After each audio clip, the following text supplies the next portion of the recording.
Okay, so good morning to all of you. So we will be continuing our discussion with regards to the flag of the Philippines. So it is in accordance with the Republic Act 8491 that states on the section 16, if planted on the ground, the flagpole shall be at the prominent place and shall be of such height as would give the national flag in commanding position. So it was highlighted there na when we put or when we planted a flagpole doon sa ating napaglalagyan ng ating Philippine flag, so it should be in a commanding position. So tatandaan natin always, class, that during the conduct of the flag ceremony or planting of the flagpole ay iisipin natin na nasa tapat siya palagi ng building, or that would have na sense na mapapatingala tayo or makapagbigay tayo ng respeto doon sa ating national flag. And always take note, class, that the other flagpole will not be equal in height or higher than the Independence flagpole. So saan ba yung Independence flagpole natin? Kundi yung sa tapat mismo ng Rizal Park, yung walang iba po diyan, kundi yung flagpole na nandiyan sa Rizal Park. Yan po ay tinatawag na Independence flagpole. So sa madaling sabi, there is no higher flagpole than the Independence flagpole at wala din pong dapat pumantay. So sa madaling sabi, siya na ang pinakamataas at hindi dapat pantayan or mas may humigit pa sa kanya. So lahat ng flag na dapat ilagay ay dapat mas mababa na po sa Independence flagpole. So syempre, tatanungin niyo ako, pipilosopuhin niyo ako, sir, paano po pag nasa 16th floor na nilagay ang flag, sa taas mismo namin nilagay? Kasama, mas mataas na po siya sa Independence flagpole. So hindi po 'yon. Ang pinag-uusapan lang po natin is the flagpole, not the height of the building. So the height of the flagpole, yun lang po yung i-consider natin. Okay? Kung kahit nasa 16th floor man siya, basta yung height ng flagpole ay hindi po mas tataas or papantay sa Independence flagpole. Okay? So the flagpole that is planted on the ground must be straight and slightly tapering at the top. So, class, tatandaan natin that yung paglalagay po ng national flag natin ay hindi po basta-basta. Kung halimbawa, may flagpole dyan, basta na lang po natin lagyan siya ng Philippine flag. No, there should be a corresponding length na dapat mailagay natin doon sa yung ano natin sa flagpole. So for example, the minimum length of the national flag. So yung minimum length, ibig sabihin yung haba. Yung gaano kahaba dapat yung national flag na ilalagay natin doon sa flagpole with a corresponding size or height din ng flagpole. So una, hahanapin natin yung height ng flagpole. Okay? So dun, tapos kukunin po natin, when we say minimum length of the national flag, it should be 1/4 of the height of the flagpole. Ibig sabihin, kunin natin yung 1/4 ng flagpole. Okay? So for example, lagay tayo ng ganito. Subukan natin compute dito kung kakayanin. For example, no? The height of the flagpole is, sabihin natin 24. 24 ang height ng flagpole. Ibig sabihin, ganito siya kahaba. 24 meters, sabihin natin. So, for example, this is the flag. So, 24 meters mula dito hanggang dito. So, 24 meters siya. Sabi, kunin daw natin ang minimum length ng national flag. So, kunin natin 1/4 of the height of the flagpole. Since the 24 is the height of the flagpole, kunin daw natin kung ano ang 1/4. So, ang gagawin natin is 1/4. Yan. 1/4. Tapos, ilagay po natin kung ano po ang 1/4 nitong 24. Okay? So, ganun din po when it comes to maximum length ng maximum length ng national flag natin. Paano natin malalaman yun? So, kunin din natin yung 1/3 ng height ng flagpole natin. So, for example, 24 ang height ng flagpole. So, kunin natin yung minimum and maximum. So, pag sinabing minimum, okay, so minimum, ang gawin lang natin is 24. For example, dito na lang tayo. 24. So, syempre, this is a whole number. So, there's a math pa rin, no? when it comes to CFLM, meron pa rin tayong math na gagawin. So, 24 divided by 1/4. Okay? So, ganun ang gagawin natin.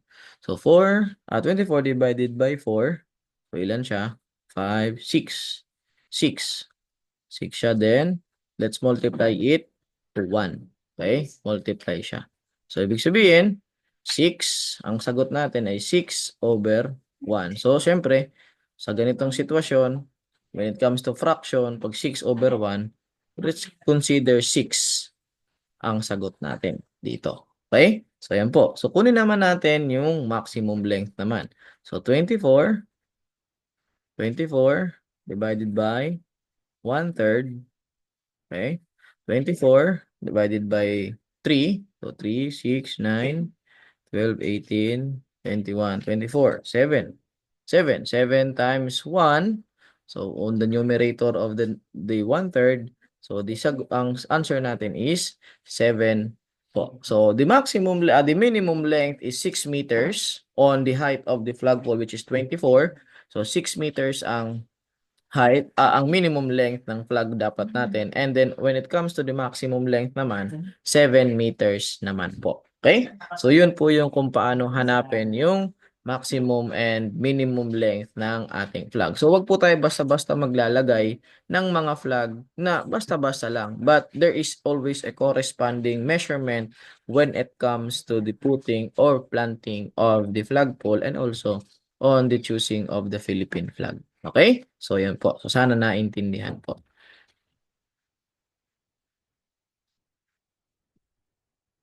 Hindi ko siya ma-next.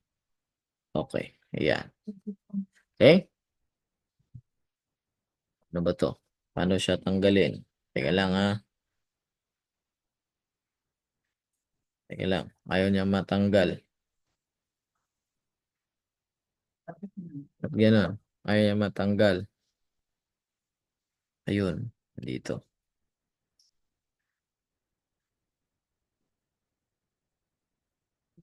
Ayan. Clear all drawings. Okay. So let's talk about if attached to the building, the flagpole shall be on the top of its roof and anchored on the sill projecting at an up angle upward. If a stage or platform or government office, the flag shall be at the left facing the stage or the left of the office upon entering. Okay. So dito, pwede rin po natin siyang i-attach dito sa mga buildings po natin. Okay. For example, on the picture that was shown on your screen. So, nakita nyo po kung saan pwede siyang ilagay. Pwede sa tuktok ng isang building. Pwedeng doon sa mismong sa ceiling niya. Or pwede rin yung, basta tatandaan natin, nakaproject siya in an angular upward. Okay? So, yun po yung dapat natatandaan natin. And, when it comes to the office naman, to government office, always tatandaan natin that the Philippine flag, kung makita ninyo, di ba, sa mga interview sa mga government offices natin, laging nandyan sa left side ng, right side siya ng nakaupo sa isang lamesa. But, the POV or the point of view ng taong nandoon pumasok sa office is nasa left po niya. So, always natin tatandaan that the Philippine flag shall always be at the left of the observer's point of view. Okay? So, yun po. Next naman is ito yung sa stage naman. So, makikita ninyo, di ba? Sa mga events, programs, always nasa left yung ating Philippine flag. Okay? So, this is the Congress of the Philippines. Okay. Let's talk about the hanging position naman. So, there is another way on how we are going to show the Philippine flag sa ating mga opisina or sa mga places kung saan dapat siya nandun. So, we have this hanging position. Always tatandaan po natin, class, that in the hanging position, yung kanyang hoist o pag yung nilalagyan ng lanyard po natin or kung nasaan man yung base ng triangle, okay, dan doon po lagi sa taas. Okay? So, on the picture, on the image that was shown on your screen, we have there the time of peace and in times of war. So, pag tawag dito, yung normal position ng flag po natin ay hindi siya madali kasi nasa taas ang blue, Pag peacetime, nasa baba ang blue. Pag wartime. But sometimes, there are persons na naguguluhan when it comes na pag nakahanging position ang ating Philippine flag. Okay, let's talk about the peacetime. When it comes to peacetime, always put the blue field or yung blue natin on the left of the observer's point of view. Lagi po natin tatandaan yung left of the observer's point of view. Doon lang dapat nakatutok yung ating yung ating blue field. Okay? When it comes to in times of war naman, in times of war, yung ating blue field naman ay nasa right side. Okay? So yun po, yun lang po yung tatandaan natin para hindi po maguluhan during peacetime and wartime. Okay? Next naman, section 12, when the Philippine flag is shown with another flag, the flag, if both are national flag, must be flown on separate staff. Okay. Dito naman, for example, merong mga flag ng US. Okay, US, basta the national flag siya. Tatandaan po natin that it must be flown on the separate staff. For example, tulad nito nakita natin dito sa image natin. So, yung Philippine flag ay may iba siyang lagayan at yung isang flag naman po ay meron din siyang lagayan. But, tatandaan natin, it shall be the same height and the same equal size dapat. Wala pong mas mataas, wala pong dapat mas malaki. Dapat pantay-pantay. And, the Philippine flag shall be hoisted first and lowered last. So, una natin ang Pilipinas, iangat, bago po, at pag ibababa naman, last po siya pag binaba. Okay? At if that is not another flag, so halimbawa, that is just a house flag, so halimbawa, yung flag ng lalawigan ng Cavite, pwede po natin siyang ilagay sa same na staff po, no? Pwede ba? Tatandaan natin na hindi dapat mas malaki kaysa sa Philippine flag at dapat nasa baba po siya ng Philippine flag. Hindi sila magpapantay kasi they are on the same staff na nga, ipinagbigyan na. But always remember that the Philippine flag must be the highest flag in the Philippines. Dapat tatandaan natin yan. Kaya dapat nasa taas siya at siya ang mas malaki kesa doon sa house flag. Okay, may makikita kayo dyan, mga ganyan. Makikita nyo yan sa mga lugar, halimbawa City Hall na wala silang mapaglagyan ng house flag nila. Pwede po nilang ilagay doon sa isang staff kung nasaan yung flag nila, yung Philippine flag. But tulad ng sinabi ko sa inyo, mas malaki dapat ang Philippine flag at nasa taas nung house flags. Okay? So ayan po.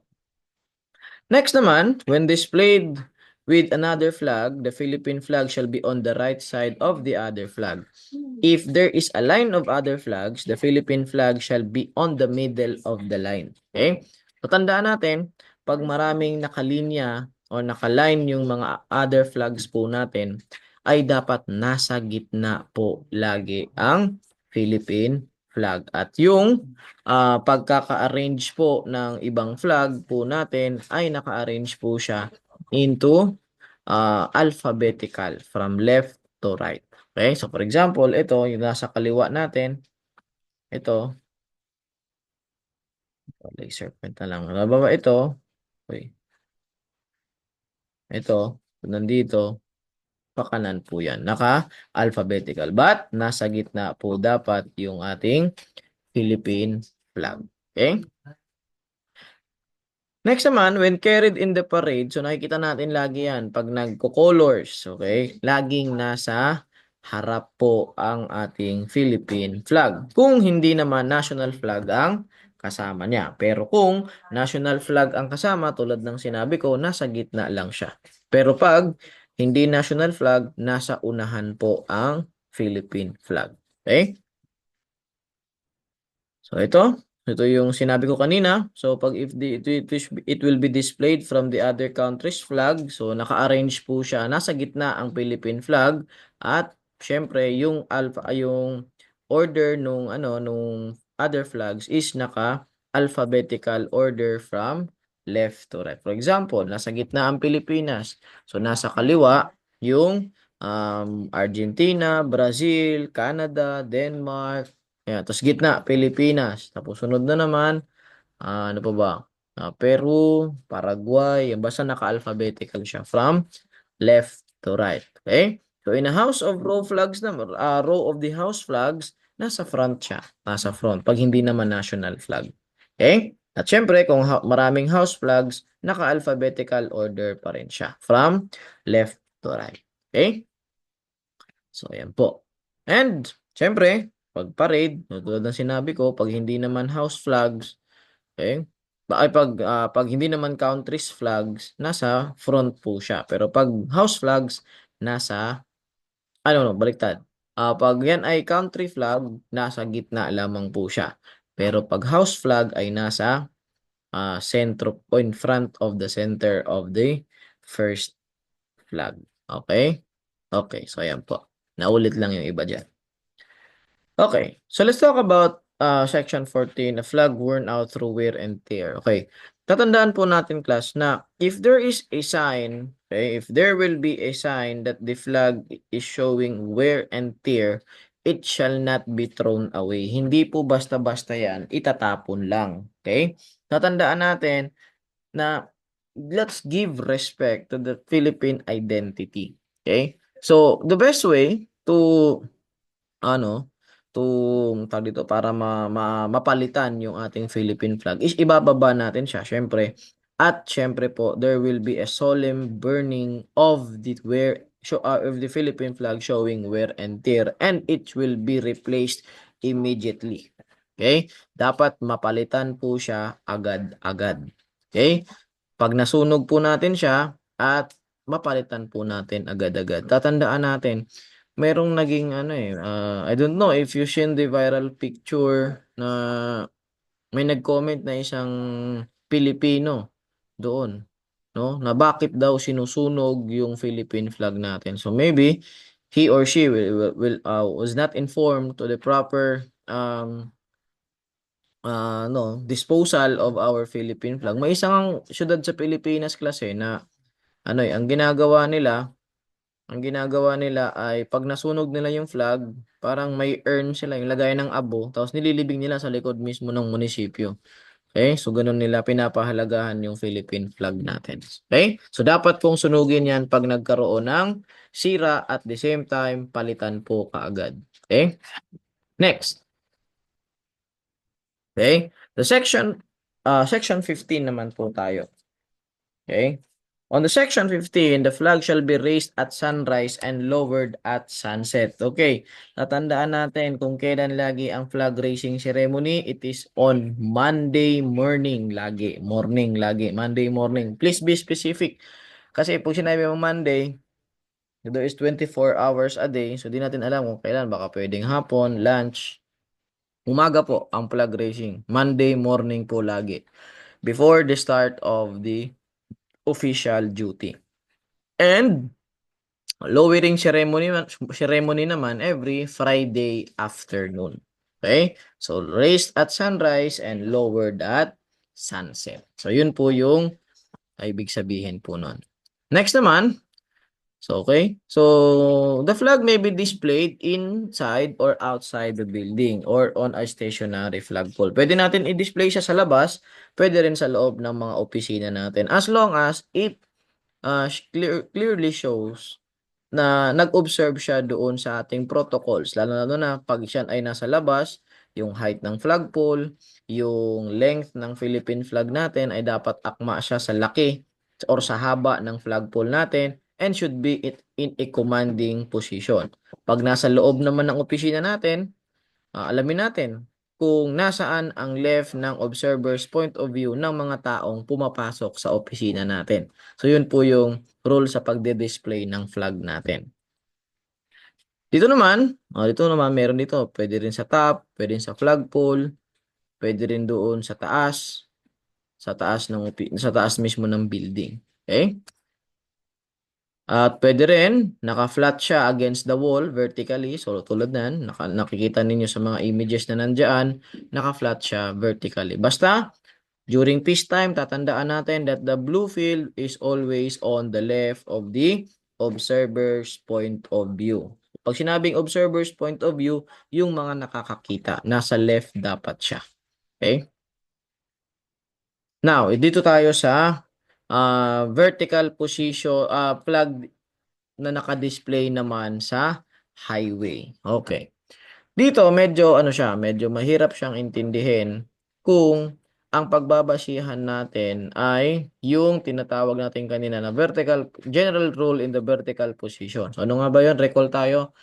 When it comes to vertical position ng ating ng ating Philippine flag, general rule, blue field is always on the left of the observer's point of view pag it is peacetime. Pag wartime naman, nandoon sa kanan yung ating blue field. But mawawala po yung rule na yan when it comes to display of the Philippine flag across the street. So mawawala po yung rule na yon. Sir, paano mo naman po nasabi? Okay.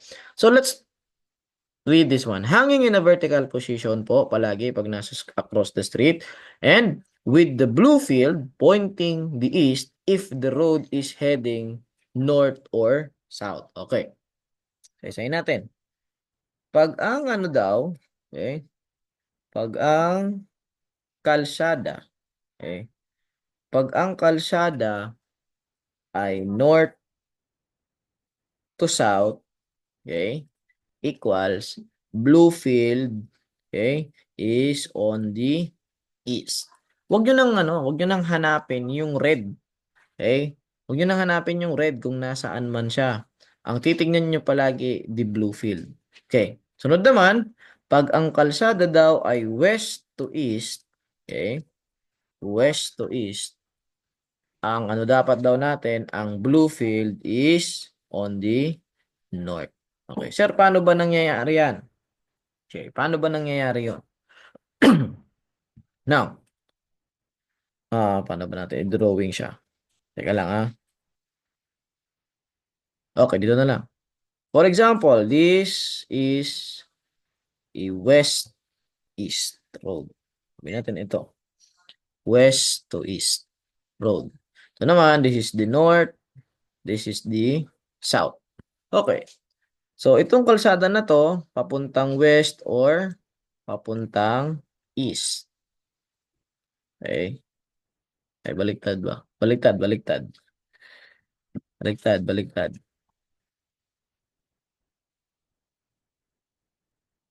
Dito, puntang west. Dito naman, puntang east. Okay.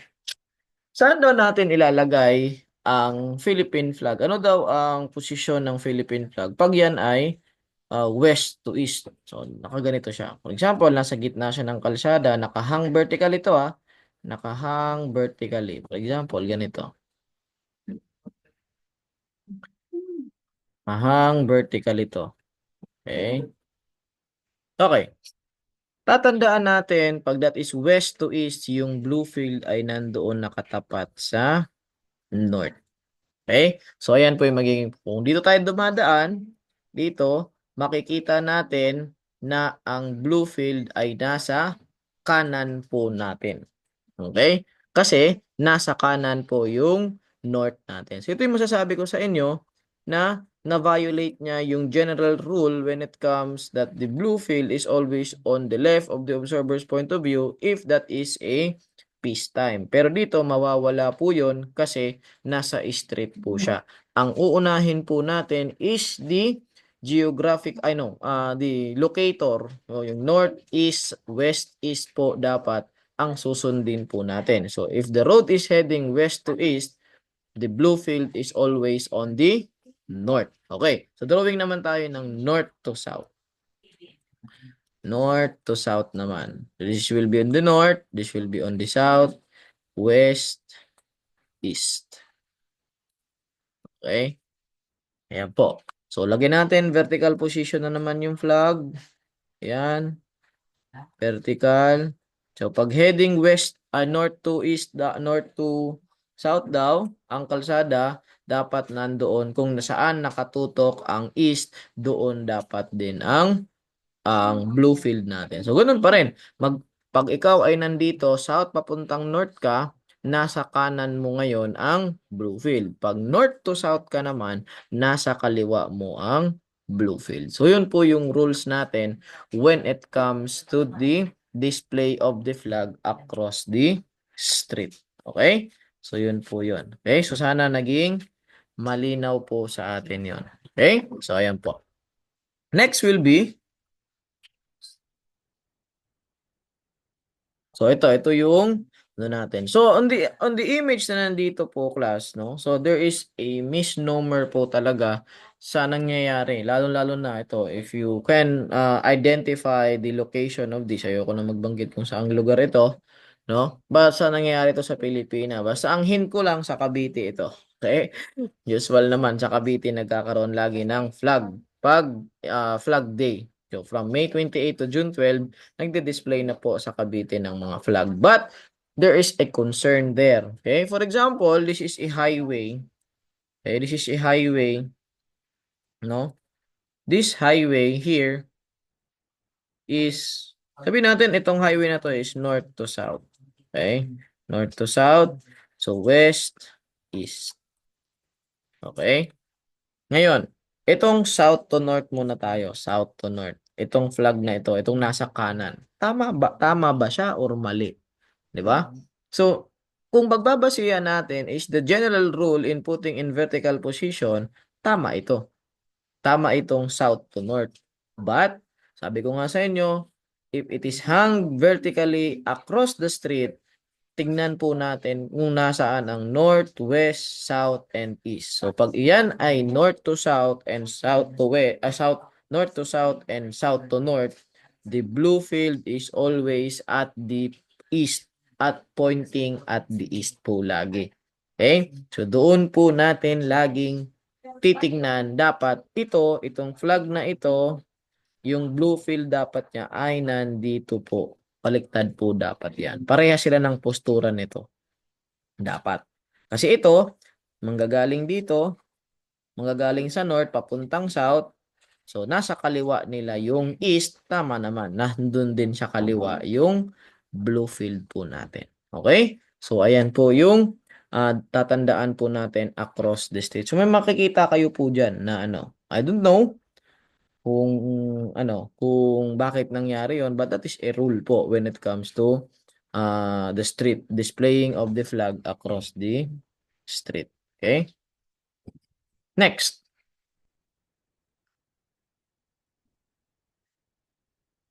And tatandaan po natin, the flag shall not be raised when the weather is inclement. If already raised, the flag shall not be lowered. Dito naman, pag magsisimula pa lang ang flag ceremony natin, tapos nakita ninyo na parang uulan, no? Or may masamang panahon o may bagyo. Tatandaan po natin the definition under Republic Act 8491, the definition of inclement weather, there is a typhoon signal. Okay?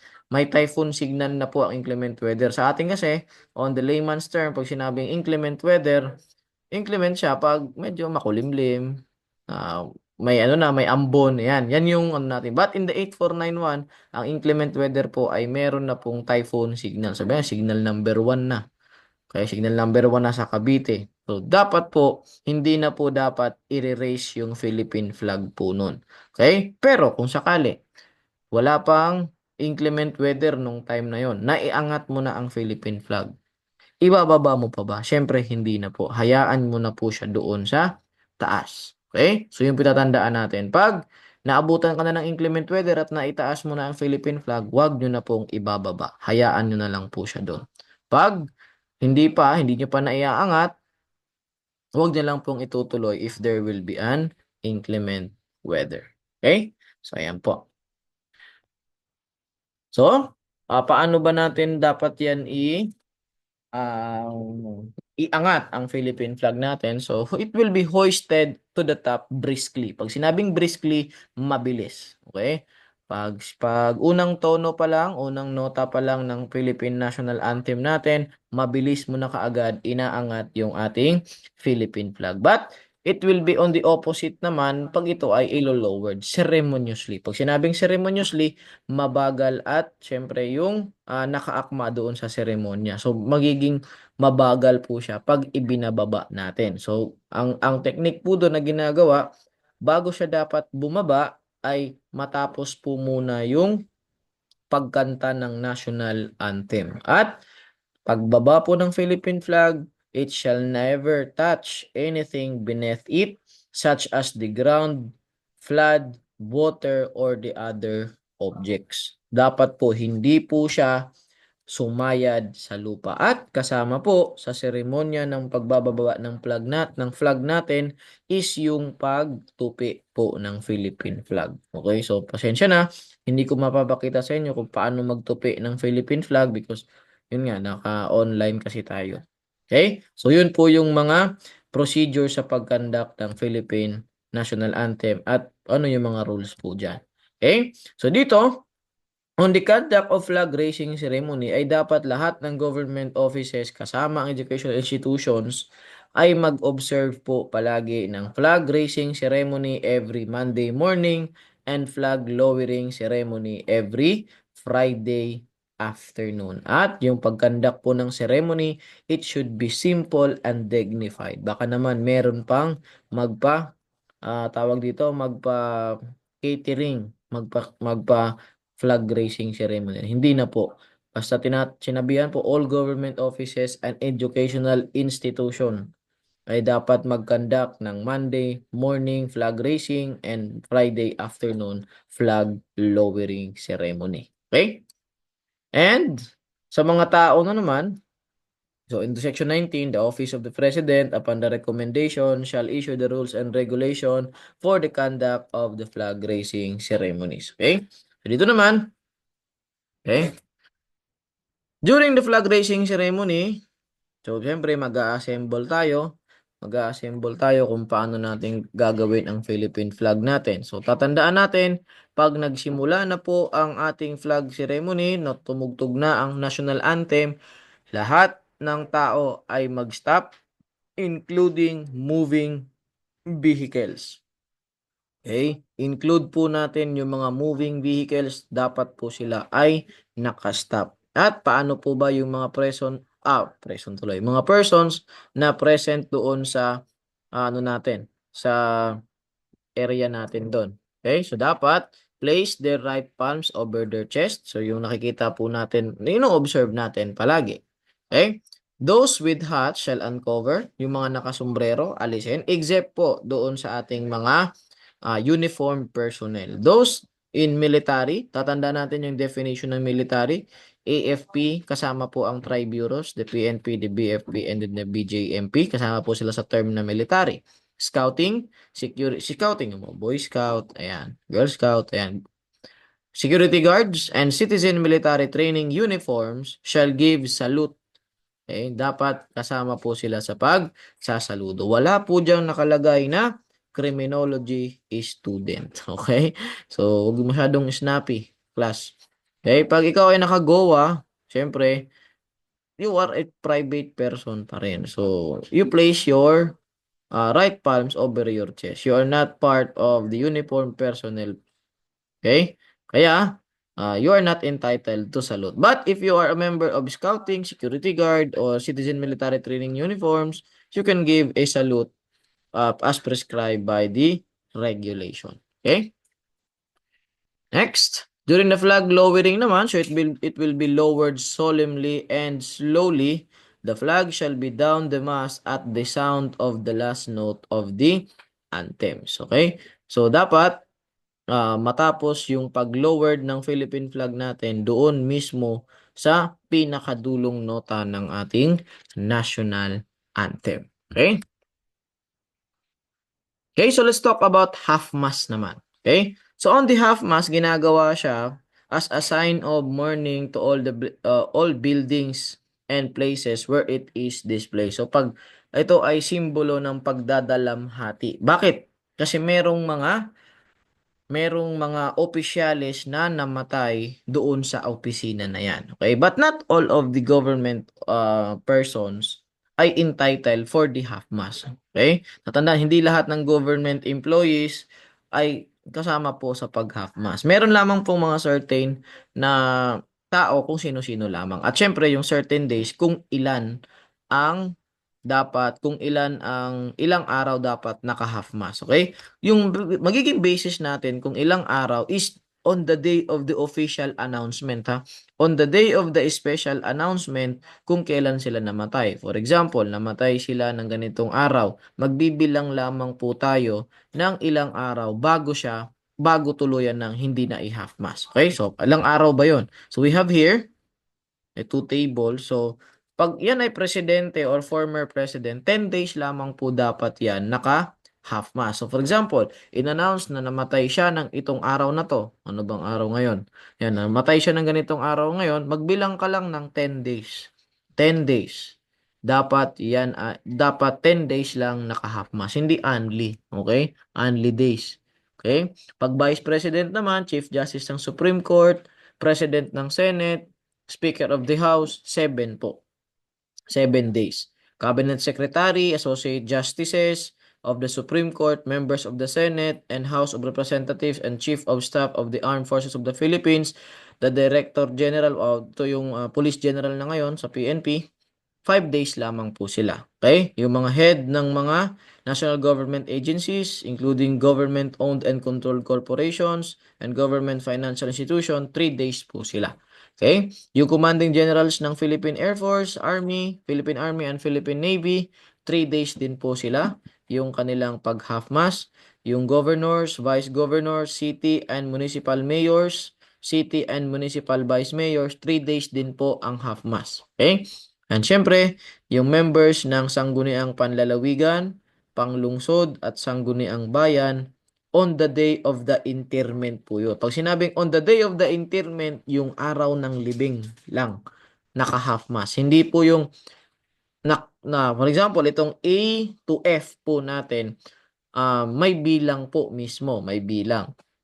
Kung kailan in-announce yung kamatayan niya, dun po magsisimula ang bilang. Pero ito sa case ng members ng Sangguniang Panlalawigan, Panglungsod at Pangguniang Bayan, former national or local government officials, appointive or elective other than those specified above within their former respective territorial jurisdiction, ay on the day of the interment lamang po. Tapos, kasama po dyan yung regional directors, superintendents, supervisors, principals, teachers, and other school officials, recipients of national orders and decoration on the day of the interment din po yon, sa araw na po mismo ng kanilang libing. At meron ding mga other persons determined ng National Historical Institute na pwede rin silang 7 days as long as merong determination and recognition ng ating National Historical Institute. Okay?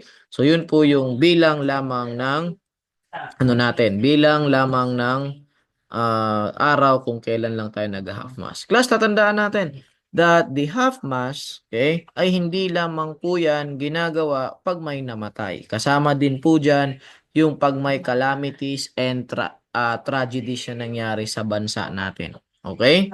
So, parang yung nangyari, yung calamities ng bagyong, if I'm not mistaken, bagyong Christine. Nag-call to order ang ating presidente that all the Philippine flag shall be put in half mast as a sign of mourning doon sa pagdaan ng bagyong Christine sa atin. Okay? Yung in cases of C2E, the national flag shall be flown at half mast in front of the buildings where the deceased person. Okay? For example, balik tayo. C2E. Okay? So yung C, D, and E ay dito tayo sa kung saan lamang po sila naka-assign na opisina, doon lamang mag-half mass. So ibig sabihin, yung A and B is a national officers. So lahat ng national flag or national flagpole ay dapat naka-half mass. Pero in cases of C, D, E, kung saan lamang po sila naka-assign or naka-opisina. Pero on the case of F, sorry. In the case of F, yung other dyan, yung other, F to H po, ay dapat may sangguniang resolution. Okay? May resolution order po. Yung local chief executive kung kailan half mass. Okay? So, paano nga ba ginagawa ang half mass? Iangat nyo po muna, pataas, tapos saka nyo po ilo-lowered at the half-mast position. So, yun po yung paglalagay sa half-mast. Sir, paano naman po ibababa ang half-mast? So, naka-half-mast siya, itaas nyo muna, tapos bago siya ibaba. Okay? So, there are locations that permanently hoisted at half-mast ang Philippine flag through night and day throughout the year. Ito yung sa Tomb of the Unknown Soldiers, libingan ng mga bayani, Mausoleo de los Veteranos de la Revolucion, at syempre yung mga memorial cemeteries dedicated to war veterans. At syempre, if the Philippine flag is permanently hoisted, it should be properly illuminated at night at dapat nakikita po yan sila. Okay?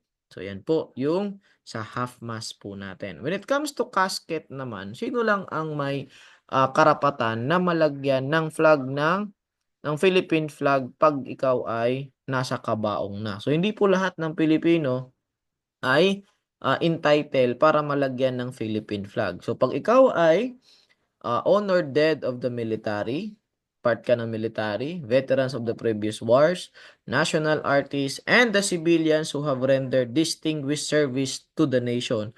Kayo po ay may karapatan na magkaroon ng flag sa kabaong. So, sir, bakit wala po dyan yung mga politiko? Kasi pag may namatay po na politiko, nilalagyan po nila ng Philippine flag. Dito po sila papasok sa civilians who have rendered distinguished service to the nation. Okay? So, alam ko ang iniisip ninyo, but in the eyes of the law, they are civilians who have rendered distinguished service to the nation, kaya lalagyan po sila ng Philippine flag. So, paano nga ba ang posisyon ng Philippine flag?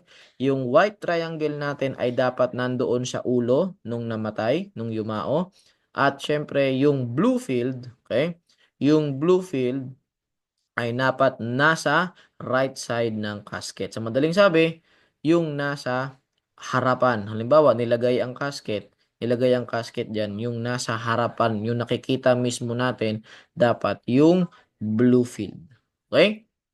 So, ayan po. At syempre, pag ililibing na po yung tao, wag po natin isasama yung Philippine flag. Ibigay po natin, tupiin natin, solemnly, it will be folded solemnly, and it will be handed over to the heirs of the deceased or next of kin. At tatandaan po natin that no object must be put on the top of the national flag. Wala pong ibang bagay ang ilalagay natin sa taas ng Philippine flag except religious object.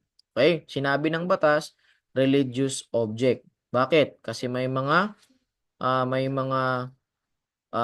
relihiyon na hindi gumagamit ng rosaryo, ng mga kung ano-ano man, iba-iba ang religious object ng bawat relihiyon. So, generalize siya, religious object. As long as it will be religious object, pwede po yan. That symbolizes God above country. Okay? So, yan po yung rules natin when it comes to casket. So, ito yung itsura niya. Ayan. So, lagi talaga nasa harapan natin yung blue field. Okay? So, sir, bakit po nilagyan ng rubber, yung itim dyan, itong itim na to, this is a rubber band to prevent the Philippine flag from falling. Okay? So, sir, paano po pag binuksan? Pag binuksan po namin, nakikita yung ulo, ibaba nyo lang po yung white triangle. Basta, hindi po sasayad yung Philippine flag. Okay? Okay? So, that ends muna ng ating discussion for today. So, see you next meeting. And mag-post na lang din ako ulit ng panibagong recorded lecture po natin. So, yun lang. Maraming salamat and have a nice day.